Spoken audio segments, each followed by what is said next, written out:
9 मई 2017 को सहारनपुर के कोतवाली देहात इलाके के रामनगर में एक हिंसा हुई थी और इस मामले में जो नगीना सांसद हैं चंद्रशेखर आजाद, जो कि उस समय भीम आर्मी चीफ के नाम से जाने जाते थे, उनके ऊपर भी जो है मामला दर्ज हुआ था। इसके अलावा भीम आर्मी के ही कई पदाधिकारी थे। अब इस मामले में आज एक जानकारी मिल रही है कि उनके और उनके साथियों के खिलाफ जो है वो वारंट जारी हुए हैं। इसी पर बातचीत करने के लिए मैं सहारनपुर कोर्ट में आया हूँ। यहाँ पर चौधरी जान निसार जी हैं, वरिष्ठ अधिवक्ता हैं और चंद्रशेखर आजाद के वकील हैं। चौधरी जान निसार जी हैं, उनसे बात कर लेते हैं। तो साहब ये बताइए कि जो ये प्रकरण चल रहा है, आज चर्चा हो रही है कि भाई इस पूरे प्रकरण में जो नगीना सांसद है चंद्रशेखर आजाद, उनके और उनके साथियों के वारंट जो है वो जारी हुए हैं क्योंकि वो कोर्ट में पेश नहीं हुए। क्या क्या अपडेट है सर मामले में? बहुत से मुलजिम पेश नहीं होते, कोई मजबूरी होती है, तो उनकी हाजिरी माफ़ी गई थी जो नहीं मानी, अदालत ने खारिज कर दी। तो इसलिए उनके वारंट हुए हैं। सरकार का दबाव है, वो तो आप जानते ही हो, ये असपा पार्टी से सांसद हैं जी और दूसरी पार्टी जो सत्ता में है उसका दबाव है। जी। तो वो मुकदमों को चाहती है कि जैसे राहुल गांधी को डिबार किया, जेल भेजा, चंद्रशेखर भी जेल जाए। तो ये तो खेल है सत्ता की।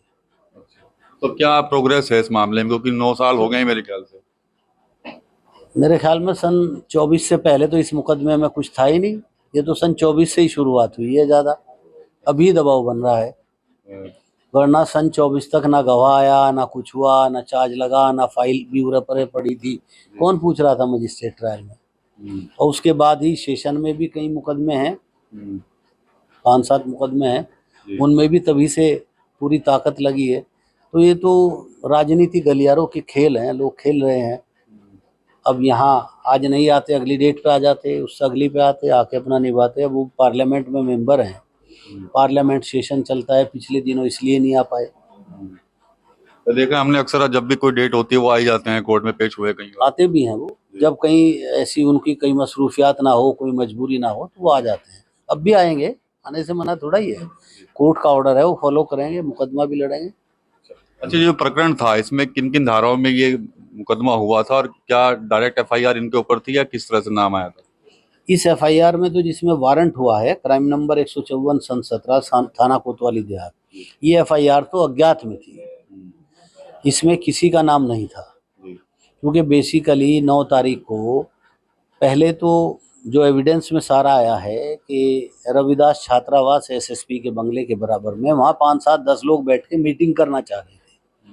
तो प्रशासन ने वहाँ इनकी मीटिंग नहीं होने दी। ये वहाँ से दौड़ाए, फिर आए वो गांधी पार्क में, वहाँ बैठ के बात कर लें। फिर वहाँ भी पुलिस ने इनको नहीं छोड़ा, दौड़ाया। फिर ये दौड़े दौड़े गए रामनगर। लेकिन उसमें ये लोग थे या नहीं ये निश्चित नहीं है। हमारा केस भी यही है कि वहाँ 307 के भी मुकदमे कर दिए और दुनिया भर के। अब घटना एक है, मुकदमे हो गए 8-10-12, तो उन सब की ज़रूरत नहीं थी। और इंजरी मेडिकल में भी सिर्फ एक पुलिस वाले को बताते हैं ज़रा सी उंगली पे चोट है। अब उसमें गोलियां भी चल रही हैं, इतनी पब्लिक है, पुलिस अफसर है, इन पुलिस वालों ने गोलियां क्यों नहीं चलाई, किसी को क्यों नहीं लगी? फिर कोई हथियार बरामद क्यों नहीं हुआ? न लाठी, न डंडा, ना ईंट, रोड़ा, ना तलवार। और इस तरह कोई भी फर्द बरामदगी भी नहीं है। लेकिन मुकदमे हो गए, तब भी गवर्नमेंट सत्ता में थी, तो शायद इस तरह की एक तरफा कार्रवाई में वो शुरुआत हुई हो। तो कानून के एतबार से तो यहाँ अदालत देखेगी ये सब चीज़ें। लेकिन ये मुकदमे ये लगता है कि बिना मतलब के उनके पीछे दौड़ाए हैं। छोटी सी घटना है, वो थे या नहीं अलग बात है, या उनके साथी थे या नहीं, पब्लिक का ही हंगामा हो। क्योंकि बहुत सी एफआईआर इसमें अज्ञात में है, फिर नाम कैसे आ गया? अगर नाम आ गया तो उस टाइम की एविडेंस क्यों नहीं, कि फला पकड़े क्यों नहीं? भाई प्रशासन था, पुलिस थी, अगर वो लोग वहाँ थे क्यों नहीं पकड़े? पकड़ लेना चाहिए था। क्यों हथियार बरामद नहीं किए? क्यों रोड़े, ईंट के पट्टे जो बताते हैं फेंके गए, किसी को चोट नहीं लगी, क्यों? तो ये लगता है कि इस घटना को बढ़ा चढ़ा के पब्लिक की ऐसा दिखाया गया है जैसा कोई बहुत बड़ी मारामारी।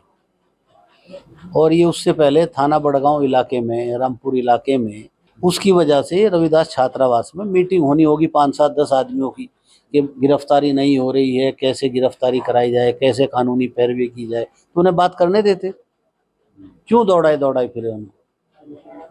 और वो दौड़ाने में ये लोग थे या कौन लोग थे, अब उनकी आइडेंटिफिकेशन भी नहीं। भाई पुलिस को चाहिए था उनकी शनाख्त करा लेते, मीडिया वहां था, उनके फोटो ले लेते आगजनी करते हुए, तलवार लिए हुए, हथियार लिए हुए। क्यों नहीं फोटोग्राफी है? क्यों फर्द नहीं बनाई गई उन सब चीज़ों की? क्यों मौके पर ऐसी कोई इंसिडेंट की फर्द नहीं बनाई गई कि जहां से ईंट रोड़े फेंके वो बरामद होते? हर मुकदमे में नहीं होते। यानी मुकदमे में तो अब कुछ है नहीं, अब दौड़ाना पड़ रहा है बस कि किसी तरह दबा के प्रेशर क्रिएट करके कोई बात हो जाए। अब वो क्या बात है, वो राजनीतिक है, वो जाने, उनका काम जाने। हमारा काम तो मुकदमा लड़ना है बस। चलिए ठीक है। तो चौधरी जानिसार जी थे, इस पूरे मामले में क्या कुछ प्रोग्रेस है और क्या कुछ पूरी स्टोरी थी वो इन्होंने बारीकी से जो है वो यहाँ पर समझाई है। कहीं ना कहीं राजनीतिक दबाव है, इसके चलते ही इस मामले को फिर से उछाला जा रहा है, ऐसा कहना है चौधरी जानिसार एडवोकेट का। टीवी9 यूपी के लिए सहारनपुर से Vikas Kapil. Fenesta windows, beautiful and durable designs, installation से मेंटेनेंस की लाइफ लॉन्ग कस्टमर सर्विस। आपके घर में फिनिस्टा नहीं है तो कॉल कीजिए। Finer Finesta.